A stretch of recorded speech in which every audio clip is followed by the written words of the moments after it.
Jagabandhu Jena block education officer Baliapal. ଆସିପାରିଲେ matric ପରୀକ୍ଷା ଆଜ୍ଞା। କଣ ପ୍ରସ୍ତୁତି ଆପଣ କରିଛନ୍ତି ଆଉ କେତେ ପିଲା ପଢୁଛନ୍ତି କେତେ ସେଣ୍ଟର ହେଇଛି? ଆମର ବାଲିଆପାଳ ବ୍ଲକରେ 17ଟା ସେଣ୍ଟର ହେଇଛି। ଆଉ ତ ହବ୍ଟା ହେଇଛି କ୍ରିଶ୍ଚିଆନ ହବ୍ଟା ଷ୍ଟ୍ରଙ୍ଗ ରୁମ୍ ଆମର SRI ସ୍କୁଲ ବାଲିଆପାଳରେ ହେଇଛି। ଆଉ ପାଖାପାଖି ଆମର 3187 ପିଲା ପରୀକ୍ଷା ଦେଉଛନ୍ତି ପୁଅ ଝିଅ ମିଶିକରି।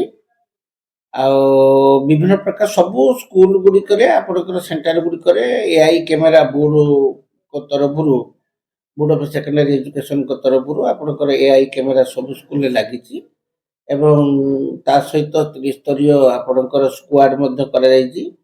ବୋର୍ଡଙ୍କ ତରଫରୁ ସ୍କ୍ୱାଡ୍ ହେଇଛି, DOଙ୍କ ତରଫରୁ ସ୍କ୍ୱାଡ୍ ହେଇଛି, କଲେକ୍ଟରଙ୍କ ତରଫରୁ ସ୍କ୍ୱାଡ୍ ହେଇଛି, ମାନେ ତହସିଲଦାର BDO ଏମାନଙ୍କୁ ମଧ୍ୟ ସ୍କ୍ୱାଡ୍ କରାଯାଇଛି ଏବଂ ଶାନ୍ତି ଶୃଙ୍ଖଳାରେ ପରୀକ୍ଷା ହେବ। ପିଲାମାନଙ୍କୁ ଯେମିତି ମାନସିକ ଚାପ ନ ପଡ଼ିବ ସେ ପାଇଁ ବ୍ୟବସ୍ଥା ବିଭିନ୍ନ ପ୍ରକାର ବ୍ୟବସ୍ଥା କରାଯାଇଛି।